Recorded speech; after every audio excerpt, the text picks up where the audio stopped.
Hey, what's up my friends? Welcome back. In this video, we are going to be diving into the hierarchy of GHL calendars or of high-level calendars. And that's simply, in other simple words, saying that we are going to talk about the hierarchy again, the structure, all right? How calendars are structured inside of high level. And it's important that we understand these different tiers here, because when we go to set these things up, we're going to need to know how the service menu plays a role, how the groups play a role, and how each individual calendars play a role. But before we do that, I need to share with you a quick disclaimer that we are not going to be covering rooms and we are not going to be covering equipment for now.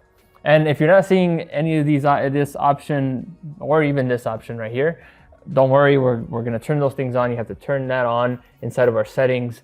However, for rooms and equipment, we're going to briefly talk about that because it may apply to you. The only reason why we're not going to cover that is because I don't have any specific use cases for it right now. But basically what this allows you to do, most likely you may be a studio owner if you are going to be using both these features here. Sometimes I know that as a massage therapist or maybe I don't know, any sort of other practitioner, you may have different pieces of equipment that you may need for that particular service.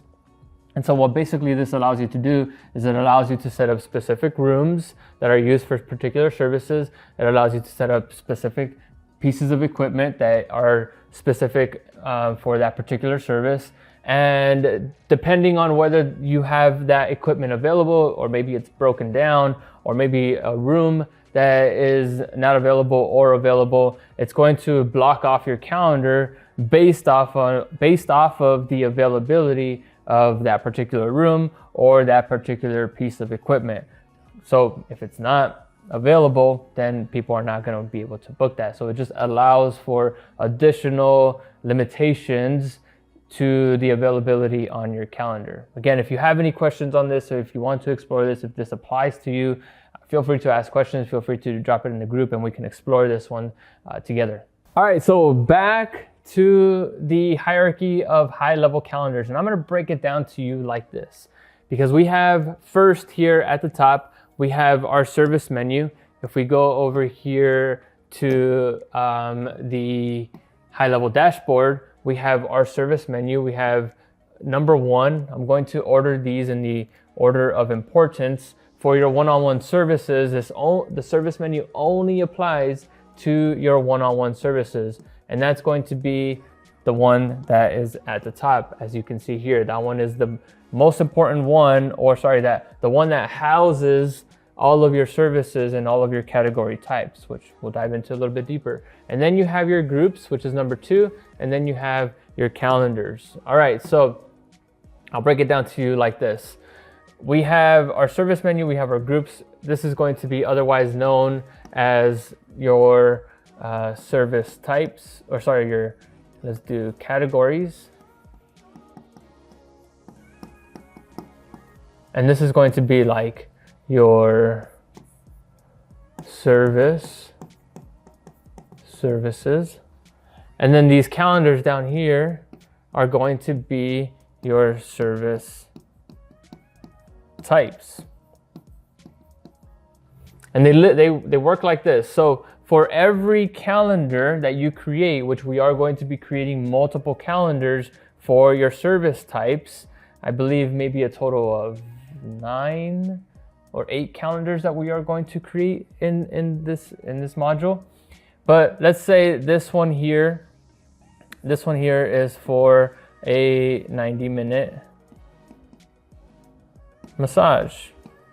All right, that's one service type. This one over here will be for a 60-minute, right? And we can continue building on that. All of these calendars will be organized inside of a group, which is the category. The category for this one is going to be, let's call it massage. Actually, if we look over here, we're going to dive into Nora's. This is going to be therapeutic massage, that's the category. And we'll dive into her specific example in a second. And then this is the services. So this is going to be massage. Inside of this service menu right here is primarily going to be that. Maybe even, yeah, let's just stick with massage, which that is primarily the service that she offers. All right, so real quick, and then, oh, sorry, for every categories right here, for every the groups then, because she offers multiple categories, 3 different categories, the 3 different categories are then going to be housed under the one service menu. You most likely will not need a second service menu unless those services are completely different from what you primarily offer. All right, so let's jump over to our amazing massage therapist, Nora. And let's look at what she has here available. So let's erase that. So already right off the bat, and I'm gonna color code some of these. Right off the bat, as I look at this, I see 3 different groups, all right? 3 different service categories. And what I see here is I see fascial stretch therapy as one category.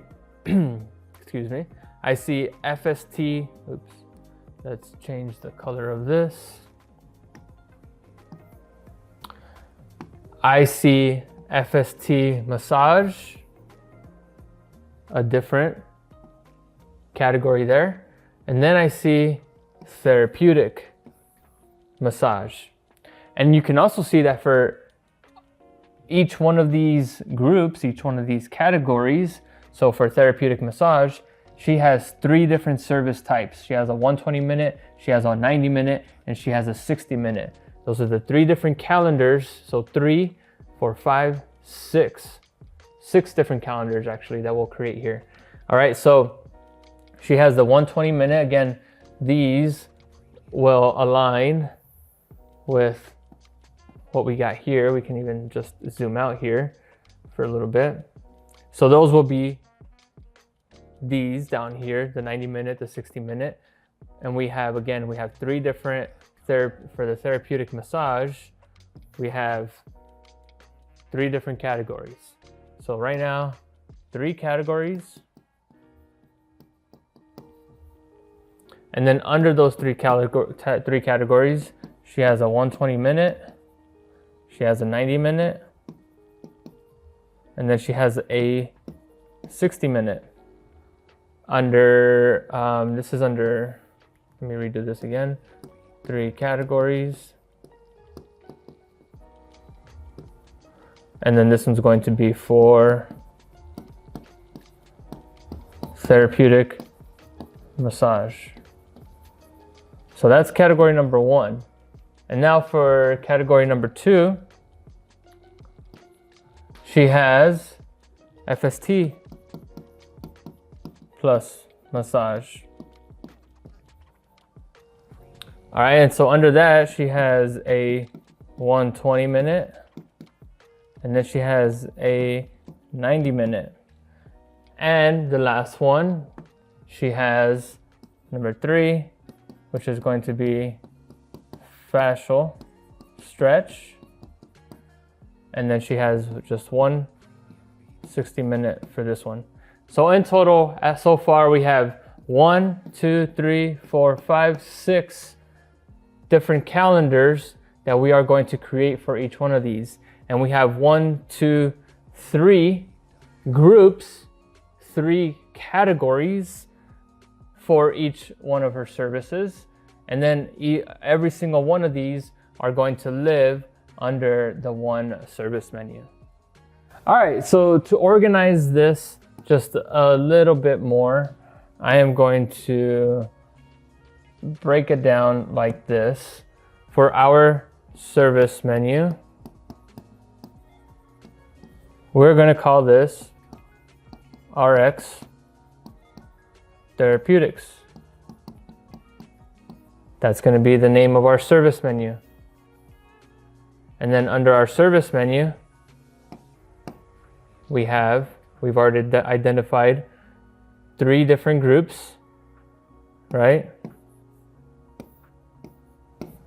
And we have therapeutic massage,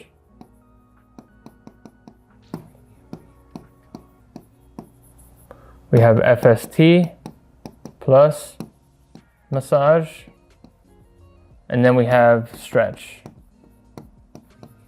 All right, and so then now under therapeutic massage, we have 3 different ones there, and we have 3 different ones there, and then we have 1 here. So this is a 120-minute, we have a 90-minute, and then we have a 60-minute.